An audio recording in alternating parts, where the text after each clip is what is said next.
चलिए simultaneous equation. देखिए यहाँ पर भी आप लोग को शुरुआत कहाँ से होगा, सिंगल इक्वेशन मॉडल से, है ना। जैसे कि हम लोग जब मॉडल की बात करते हैं, मॉडल इन इकोनोमेट्रिक, तो दो मॉडल आता है हम लोग के सामने। पहला को हम लोग क्या कहते हैं, पहला को कहते हैं single equation model, equation model. दूसरा साइमल्टेनियस टेनियस इक्वेशन मॉडल। देखिए सिंगल इक्वेशन मॉडल में एक इक्वेशन होता है जिसमें सिर्फ डिपेंडेंट एंड इंडिपेंडेंट वेरिएबल होता है। y is a function of x, या इसको हम लोग लिखते हैं y equal to alpha plus beta x plus u. मतलब यहाँ पर सिर्फ बात करता है कॉज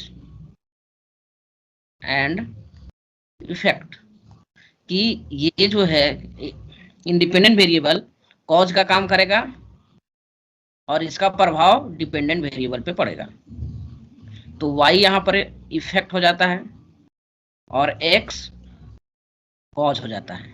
तो ये हमेशा हर इक्वेशन में रहेगा, सिंगल इक्वेशन मॉडल में, कि x इंडिपेंडेंट रहेगा और y इस पर डिपेंडेंट रहेगा, कि x में कुछ भी वेरिएशन होगा वो y पे इफेक्ट डालेगा। और यहाँ पर कभी भी y is a function of x u या फिर x is a function of y u, ये कंडीशन आपको कभी भी नहीं मिलेगा कि अगर जो डिपेंडेंट है वो सिर्फ डिपेंडेंट रहेगा, y is A only function of x, y is A only function of x ना, x is not function of y, function of y। मतलब जो यहाँ पर डिपेंडेंट है वही डिपेंडेंट रहेगा और जो इंडिपेंडेंट है वही पर वो इंडिपेंडेंट वेरिएबल कहलाएगा। तो यहाँ पर हमेशा एक ही इक्वेशन फॉर्म किया जाता है। लेकिन जब हम लोग साइमल्टेनियस इक्वेशन में आते हैं तो यहाँ पर सिंगल इक्वेशन नहीं बल्कि सिस्टम यहाँ पर डिस्क्राइब होता है। सिस्टम, एक सिस्टम को हम लोग डिस्क्राइब करते हैं और ये बेसिकली मैक्रो इकोनॉमिक्स में होता है। मैक्रो इकोनॉमिक्स में सबसे पहला बात, साइमल्टेनियस इक्वेशन में सिस्टम मतलब कि मोर देन वन इक्वेशन होगा, मोर देन वन इक्वेशन एक साथ। और दूसरा चीज कि यहाँ पर एक का डिपेंडेंट दूसरा का इंडिपेंडेंट वेरिएबल होगा, दूसरा का इंडिपेंडेंट पहला का डिपेंडेंट। मतलब कि यहाँ पर सिर्फ यूनिडायरेक्शनल होता था, यूनिडायरेक्शनल, है ना। सिंगल में क्या हो रहा था, यूनिडायरेक्शनल, लेकिन साइमल्टेनियस इक्वेशन में आपको बाई डायरेक्शनल होगा, बाई डायरेक्शनल। जैसे कि y equal to C plus I, है ना। नेशनल इनकम को हम लोग दो भाग में बांट देते हैं, कंजम्पशन और एक्सपेंडिचर को, कि consumption expenditure plus investment expenditure. और फिर जब सी क्या हो रहा है कि ये जो यहाँ पर y यहाँ पर डिपेंड, इक्वेशन 1 हो गया, इक्वेशन 2 हो गया। तो यहाँ पर हम लोग देख रहे हैं कि ये y है, y यहाँ पर क्या है, डिपेंडेंट वेरिएबल, और इंडिपेंडेंट क्या है, सी, इंडिपेंडेंट वेरिएबल। दूसरा यहाँ पर जब दूसरा इक्वेशन, जब हम सिस्टम ऑफ इक्वेशन इसको कंबाइन इक्वेशन बताते हैं, जब पूरा इसको एक्सप्लोर करते हैं तो पता चलता है कि सी यहाँ पर डिपेंडेंट वेरिएबल हो गया, वेरिएबल, और यहाँ पर वाई इंडिपेंडेंट वेरिएबल, वेरिएबल। बस समझ में आ रहा ना। तो साइमल्टेनियस इक्वेशन में डिपेंडेंट इंडिपेंडेंट और इंडिपेंडेंट डिपेंडेंट बन सकता है। मतलब कि बाई डायरेक्शनल यहाँ पर काम करता है, टू वे कॉजेशन, इसको दूसरा हम लोग बोलते हैं टू वे कॉजेशन। ऊपर में जो है ए सिस्टम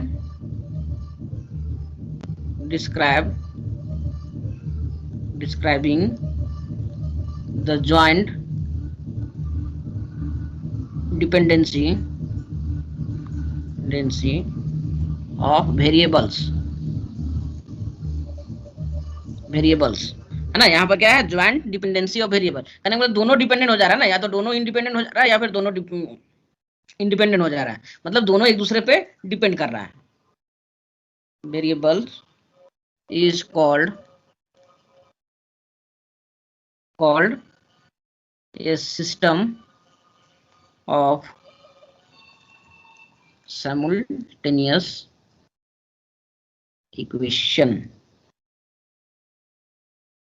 इक्वेशन और simultaneous equation model.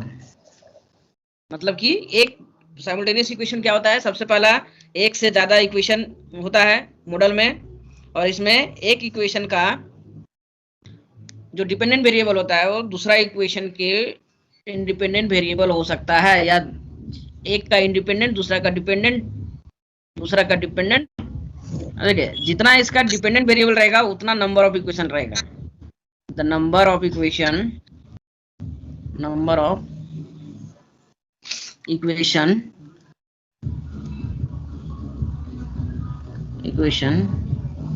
in simultaneous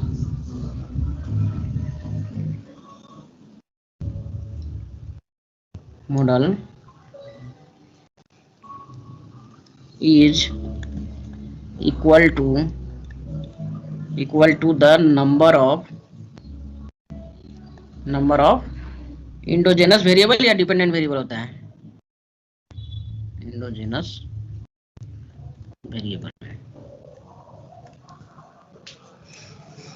मतलब कि जितना डिपेंडेंट वेरिएबल रहेगा या फिर इंडोजेनस वेरिएबल रहेगा उतना इक्वेशन इसमें होगा। जैसे कि देखिए यहाँ पर एक एग्जांपल ले लेते हैं, जैसे कि यहाँ पर yt equal to ct plus it plus gt है ना। अब यहाँ पर देखिए c का एक अलग इक्वेशन होगा, ct equal to alpha 0 plus alpha 1 yt plus ut, फिर it का होगा b0 plus b1 yt plus b2 yt minus 1 plus ut। अब यहाँ पर देखिए डिपेंडेंट वेरिएबल कितना है, 1 2 3, तो 3 इक्वेशन होगा है ना।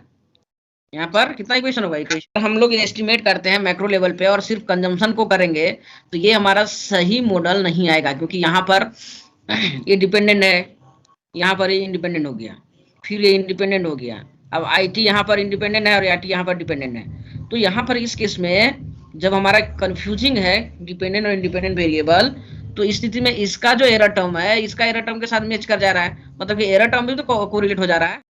तो इस स्थिति में हम ओएलएस को अप्लाई नहीं कर सकते हैं, it is not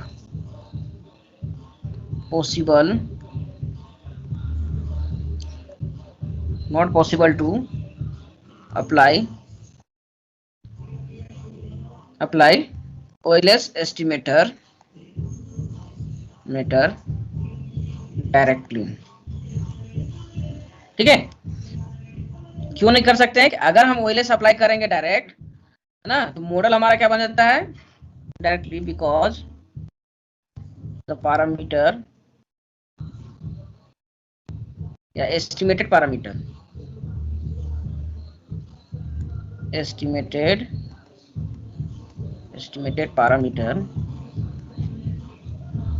meter will be biased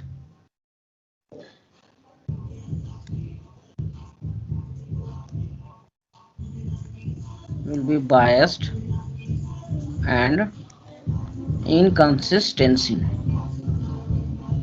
ठीक है, ये दोनों प्रभाव हो जाएगा अगर हम डायरेक्टली इस पर अप्लाई करते हैं ओएलएस, तो ये क्या हो जाएगा हमारा बायस्ड और इनकंसिस्टेंट। तो याद रखिएगा कभी कभी पूछता है consequences of simultaneous equation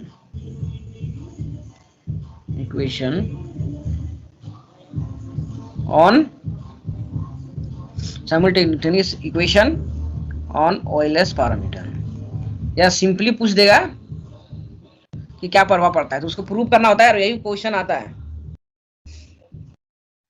एक तो एस्टिमेट करने में हमारा यहाँ ओएलएस पैरामीटर नहीं अप्लाई होगा, अगर होगा तो कैसे होगा, मेन मुद्दा यहाँ पर यही है कि अगर साइमल्टेनियस इक्वेशन को अगर हम डायरेक्ट अप्लाई करते हैं तो वहां पर हमारा पैरामीटर बायस्ड और इनकंसिस्टेंसी आ जाएगा। तो अब इसको हम लोग कैसे बनाएंगे और क्या क्या मॉडल है और इसको प्रूव भी करना होगा सबसे पहला।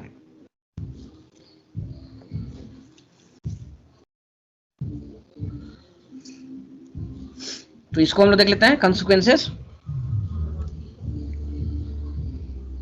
तो ऊपर में हम लोग जितना डिस्कस किए हैं उससे हमको क्या पता चला कि साइमल्टेनियस इक्वेशन में टू वे कॉजेशन होता है,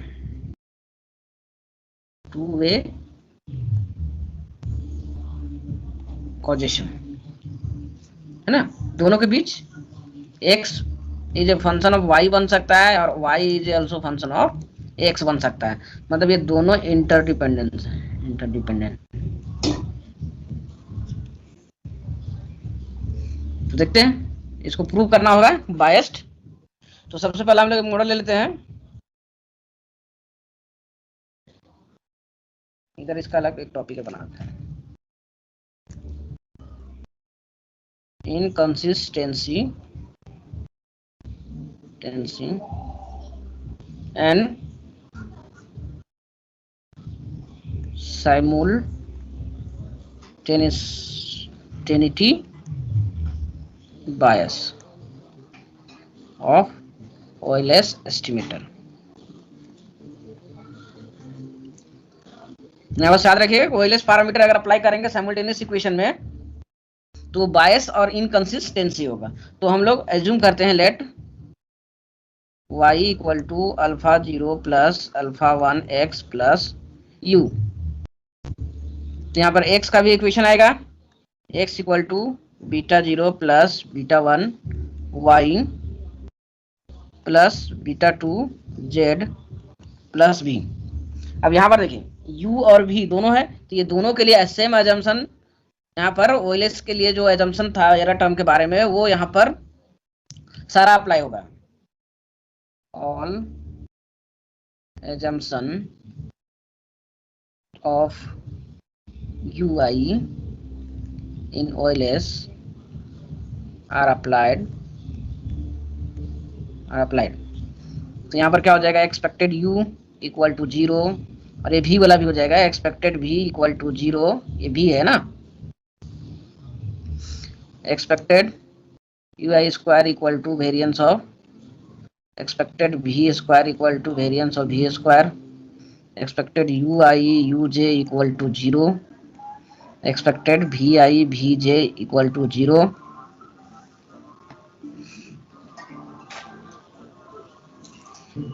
या फिर यहाँ पर ऐसे भी बोल सकते हैं expected U V equal to 0। ये दोनों के बीच कोई भी ऑटो कोरिलेशन नहीं है। यहाँ पर क्या हो जाए कि ये मॉडल हमारा इनकम्प्लीट है कि इसको हम लोग डायरेक्ट अप्लाई नहीं कर सकते हैं। तो ये क्या हो जाएगा, the model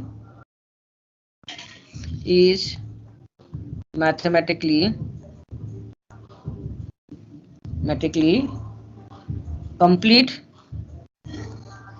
complete in the sense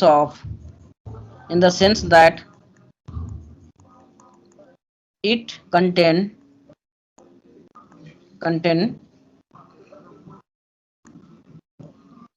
two equation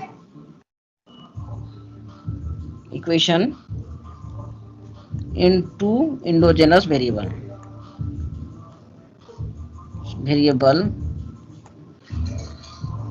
x and y।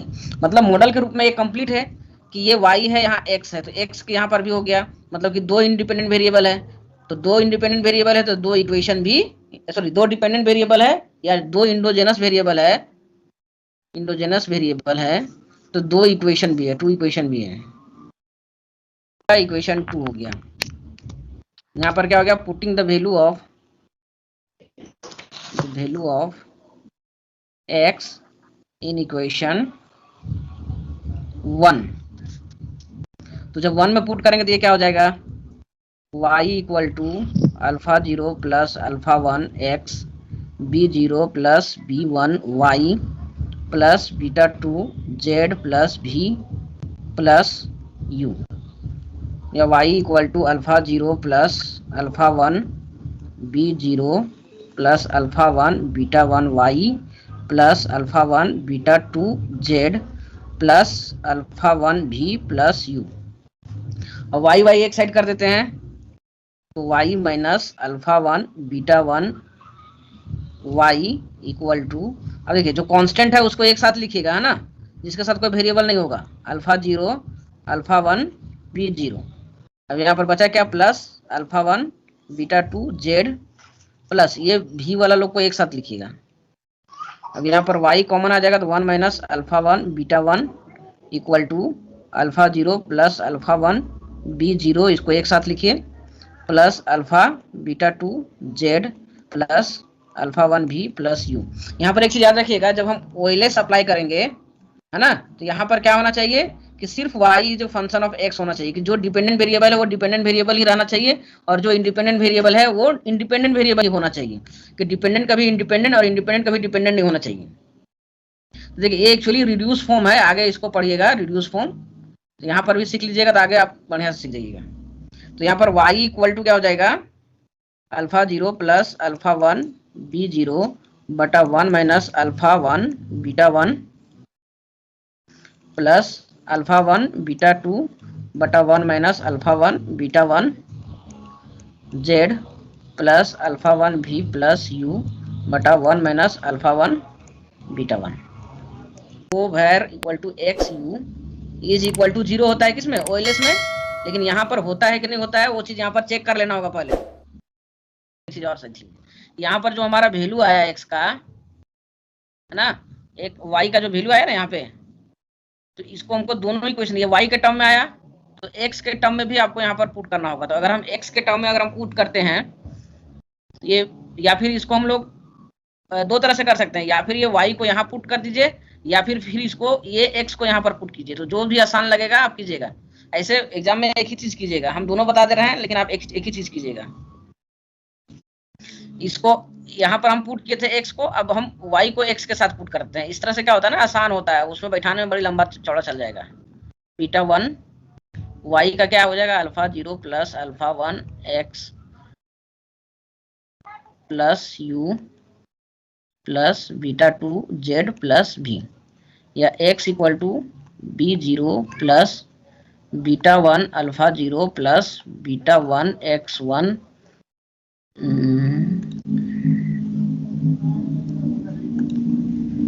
Alpha 1 x plus b 1 u plus beta 2 z plus b, या फिर x माइनस beta 1 alpha 1 x equal to b 0 plus beta 1 alpha 0 plus beta 2 z. अब देखिए इसको एक साथ रख देंगे, बीटा 1 यू प्लस भी, फिर यहाँ पर x कॉमन ले लेंगे तो 1 minus beta 1 alpha 1 equal to b 0 plus b 1 beta 1 alpha 0 plus beta 2 z plus beta 1 u plus b. अब यहाँ पर x अगर हम कॉमन ले लेंगे तो यहाँ पर क्या आ जाएगा, बी 0 प्लस बीटा 1 अल्फा 0 बटा 1 माइनस बीटा 1 अल्फा 1 प्लस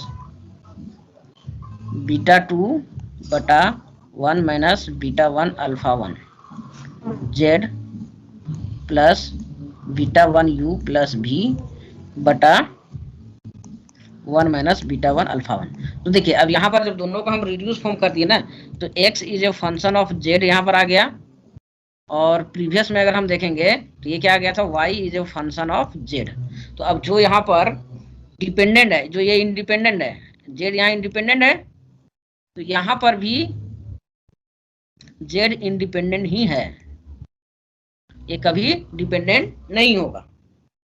अब हम सेपरेट इक्वेशन को अगर हम सॉल्व करेंगे तो हमारा क्या आना चाहिए, अगर हम ओएलएस अप्लाई करके अगर करते हैं तो ओएलएस के अनुसार ये अनबायस्ड होना चाहिए, ओवर एक्स यू आई 0 आना चाहिए, समझे, मतलब सारा एजम्पशन यहाँ पर फुलफिल करना चाहिए। तो यहाँ पर हम लोग सिर्फ एक को प्रूव करते हैं, it can be prove that the covariance of x and u is not equal to 0। To 0, मतलब कि covar X you is not equal to 0 होता है, जबकि हमारा ओएलएस में क्या होना चाहिए, ओएलएस में हमारा इक्वल टू 0 होता है कि dependent variable, error term dependent variable पे कोई भी असर नहीं डालता है या फिर कोई भी प्रभाव नहीं पड़ता है।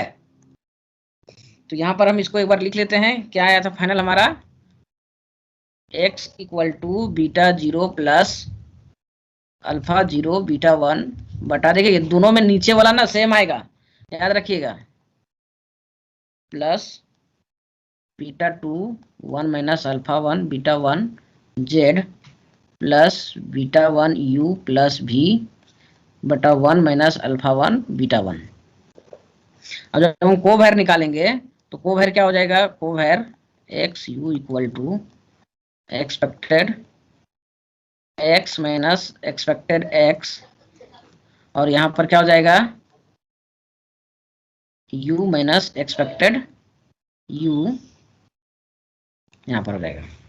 तो यहाँ पर ओएलएस के अनुसार एक्सपेक्टेड u इक्वल टू 0, तो यहाँ पर देखिए x इक्वल टू है, तो यहाँ से निकालना होगा क्या, हमको एक्सपेक्टेड x निकालना होगा।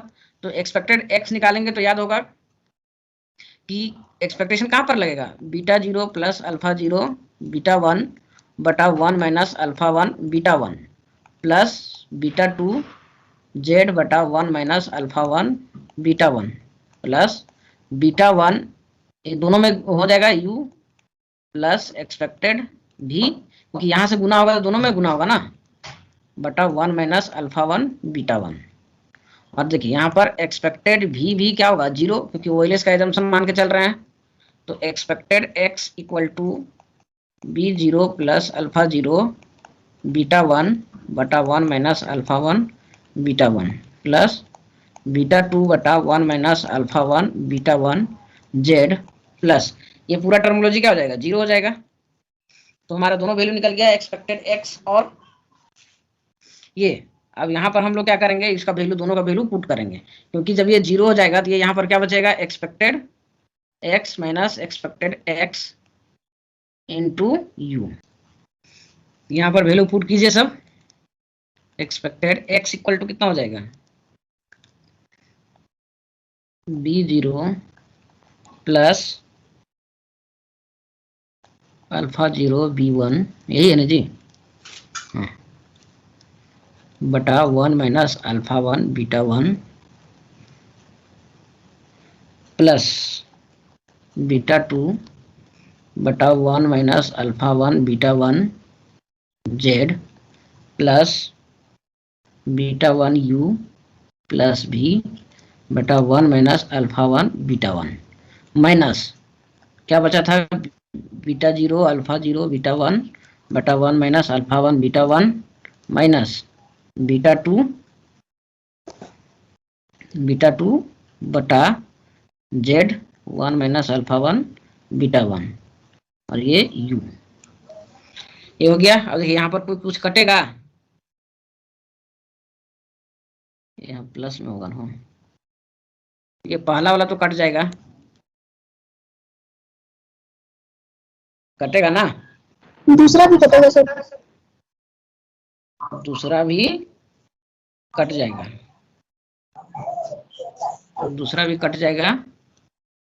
तो यहाँ पर बचा क्या, एक्सपेक्टेड, सिर्फ ये बचा बीटा 1 u प्लस भी 1 माइनस अल्फा 1 बीटा 1। देखिए यहाँ से नीचे वाला हम कॉमन ले लेते हैं, अल्फा 1 बीटा 1, तो यहाँ एक्सपेक्टेड हो गया, बचा हुआ है ना जी, यहाँ पर तो एक u बचा हुआ है, यहाँ पर लिख दे, यहाँ पर लिख देते हैं, तो ये u इधर आ गया,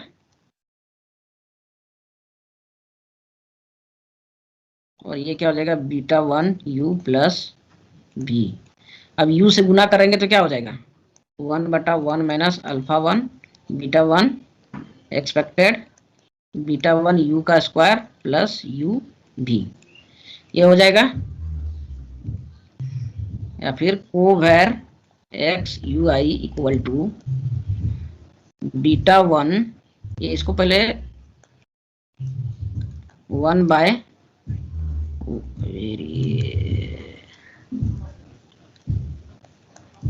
1 माइनस अल्फा 1 बीटा 1, और यहाँ पर क्या हो जाएगा beta 1 expected you square plus expected you भी, ये आ जाएगा। Covar X you equal to, यहाँ पर क्या हो जाएगा beta 1 variance of you square बटा 1 माइनस अल्फा 1 बीटा 1, और ये प्लस 0 हो जाएगा कोवेर यू भी। तो फाइनली हमारा covar X you is equal to कितना आ गया बीटा 1 बटा 1 minus alpha 1 beta 1 variance of U which is not equal to 0। ये वाला याद रखिएगा, रिजल्ट आगे आपको काम आएगा। That is covariance between x and u is not 0, है ना। ये 0 नहीं होता है, जबकि आपको 0 होना चाहिए according to the OLS. As a consequence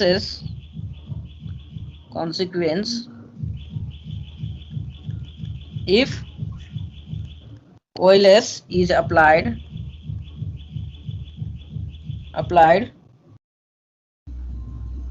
to each equation of the model separately, the coefficients will turn out to be biased and inconsistency। Net के लिए यही चीज याद रखिएगा, इनकंसिस्टेंट। नेट के लिए ये दो टर्म याद रखिएगा। जब साइमल्टेनियस इक्वेशन होगा तो पैरामीटर, अगर हम ओएलएस अप्लाई करेंगे तो उसका पैरामीटर क्या हो जाएगा, उसका पैरामीटर क्या होगा बायस्ड और इनकंसिस्टेंट हो जाएगा। तो इसको भी प्रूव करना पड़ेगा। तो यहाँ पर हम लोग ले लेते हैं वही एक इक्वेशन जो इक्वेशन लिए थे क्या, y equal to let y equal to alpha 0 plus alpha 1 y plus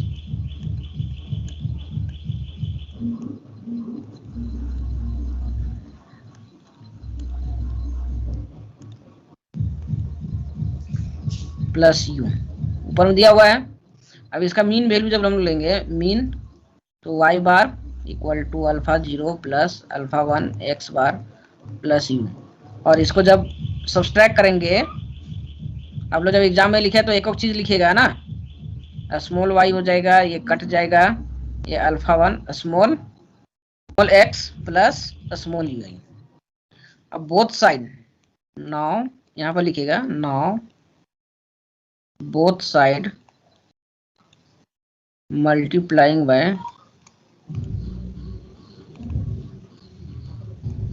by देखिए जो इंडिपेंडेंट वेरिएबल रहेगा उससे, और समेशन स्मॉल एक्स, ये यहाँ पर समेशन वाई एक्स हो जाएगा equal to alpha 1 summation x square हो जाएगा plus summation x you i हो जाएगा बटा, यहाँ तक हो गया, बात समझ में आ गया। यहाँ तक क्या किए सो आगे जो बढ़ेंगे तो इसको अब डिवाइड कर देंगे समेशन एक्स स्क्वायर से। Now dividing both side by summation x square. तो अब ये इक्वेशन क्या बन जाएगा, summation x square equal to alpha summation x square बटा समेशन एक्स स्क्वायर प्लस, ये सिंगल इक्वेशन रहता है। यहाँ पर एक चीज और ध्यान दीजिएगा, अगर ये साइमल्टेनियस इक्वेशन नहीं रहता, ये सिंगल रहता, तो यहाँ पर जो इक्वेशन है ये अलग से देखिएगा ना, y equal to alpha 1 x 0 plus u, तो इसका अल्फा 1 क्या हो जाता, ये 0 नहीं है वो, समेशन एक्स वाई बटा समेशन एक्स स्क्वायर, किसका अकॉर्डिंग टू ओएलएस, है ना। तो यहाँ पर देखिए ये चीज यहाँ पर आ गया, तो ये अल्फा 1 कैप हो गया इक्वल टू, ये कट जाएगा तो कितना हो जाएगा अल्फा 1 प्लस, ये नहीं तो कटेगा, ये एज इट इज रहेगा। एक मिनट यहाँ पर u होगा तो फाइनली हमारा क्या आ गया, alpha 1 plus summation x you बटा समेशन एक्स स्क्वायर। देखिए यहाँ ये हमारा फाइनल रिजल्ट आया। नाउ हमको अनबायस्ड होने के लिए क्या चाहिए, अनबायस्ड होने के expected alpha 1 cap equal to alpha 1 होना चाहिए, है ना, या expected alpha cap minus alpha 1 equal to 0 होना चाहिए। तो नाउ टेकिंग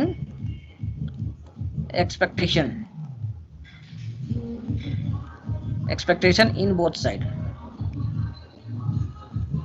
तो ये क्या हो जाएगा यहाँ पर, expected alpha 1 cap equal to alpha 1 plus यहाँ पर क्या हो जाएगा summation expected,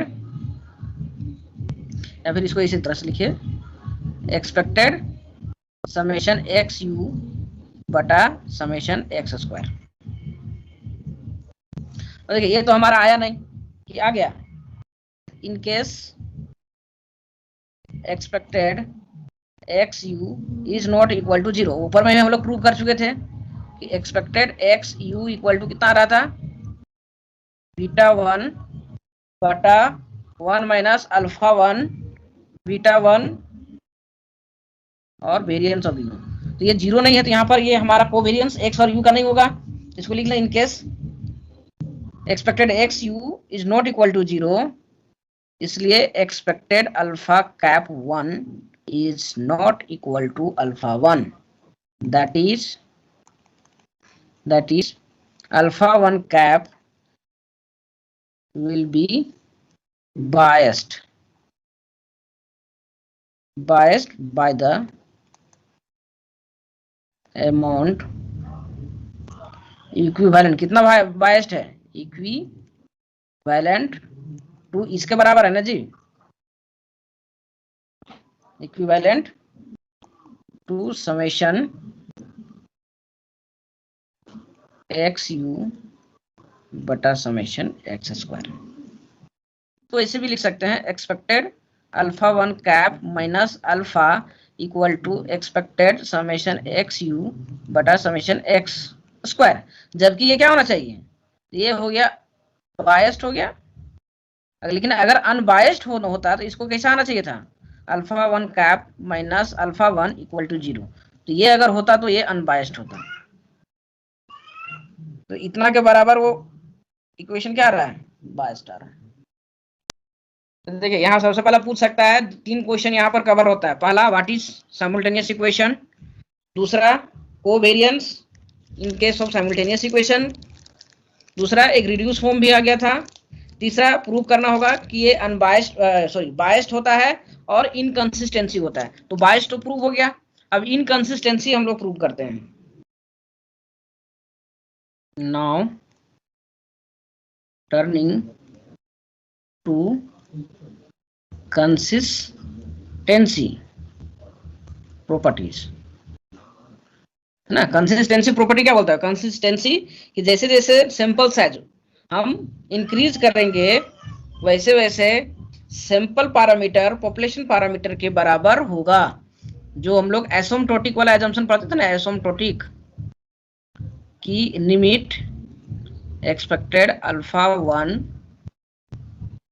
limit n tends to infinity, ये किसके बराबर हो जाएगा, अल्फा 1 के बराबर होगा।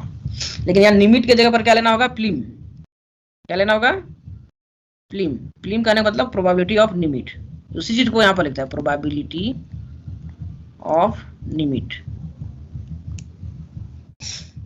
an estimator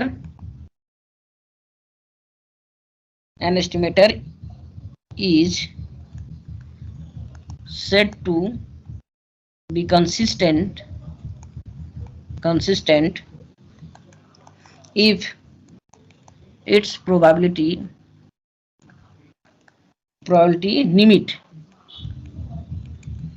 limit और प्लीम शॉर्टकट बोलते हैं ना, कंफ्यूज मत जाइएगा, is equal to its population value, है ना। बार बार बोलते हैं कि कंसिस्टेंसी का मतलब क्या होता है कि जैसे जैसे सैंपल साइज अगर हम बढ़ाते हैं, बढ़ाने के बाद जो सैंपल पैरामीटर है वो पॉपुलेशन पैरामीटर के बराबर होने चाहिए। तो यहाँ पे ये अल्फा 1 क्या है, पॉपुलेशन पैरामीटर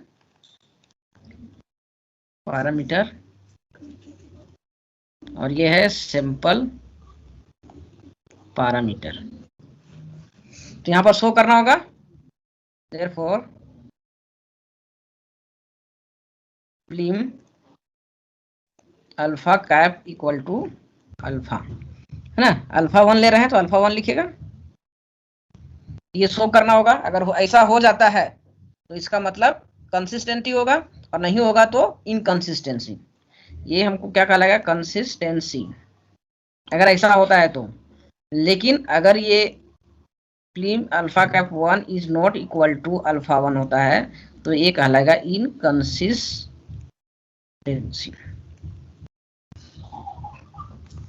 तो चलते हैं, शुरू करते हैं। हम लोग का क्या है, alpha 1 cap equal to alpha 1 summation x you बटा समेशन एक्स स्क्वायर। हो गया सर? हो गया।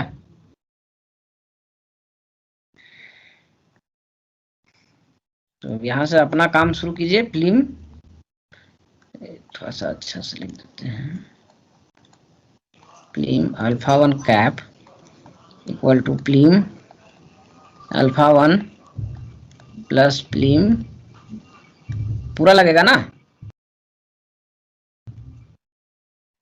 देखिए प्लीम कांस्टेंट में हट जाता है ना, उसमें नंबर आपको पता है तो इसमें प्रोबेबिलिटी क्या प्रोबेबिलिटी की कोई जरूरत नहीं है कि हमको कंफर्म पता है तो उसमें प्रोबेबिलिटी क्या लगाएंगे कि 10 रुपये हमको मिलेगा। लेकिन अगर किसी से मांग रहे हैं 10 रुपये तो उसमें ना प्रोबेबिलिटी लगेगा, तो पता नहीं देगा कि नहीं देगा, अनसर्टेनिटी में प्रोबेबिलिटी लगता है।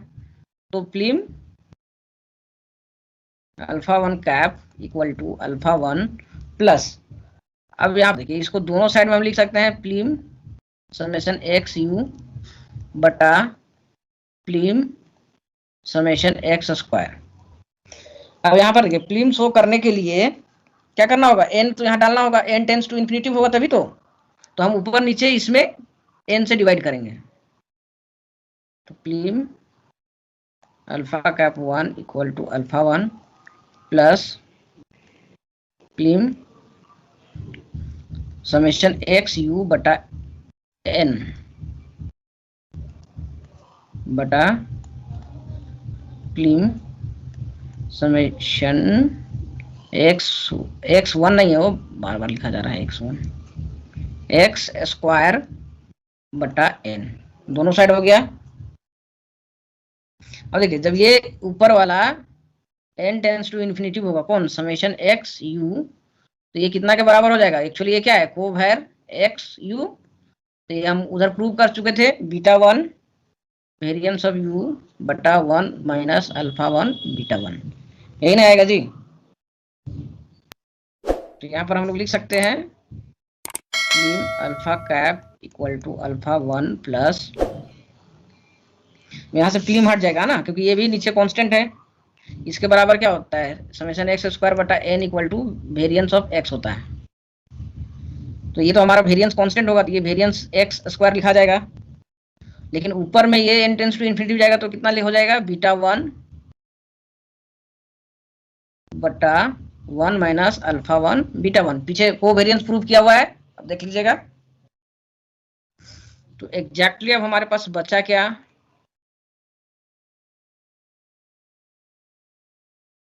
प्लीम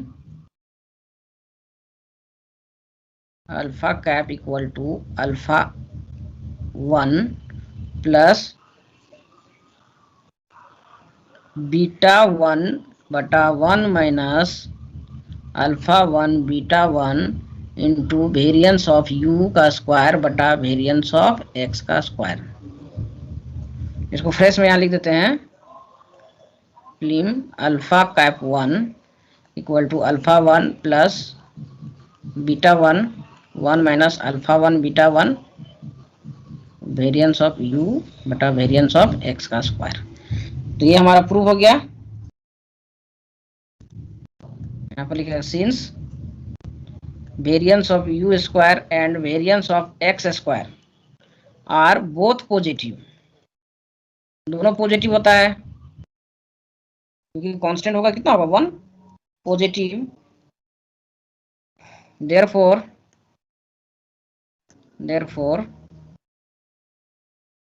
अल्फा 1 कैप, या फिर प्लीम लिखें तो प्लीम लिखते हैं, plim alpha 1 cap will be greater than or less than अल्फा 1। देखिए इसको आप थोड़ा सा लिख सकते हैं, इन अदर वर्ड्स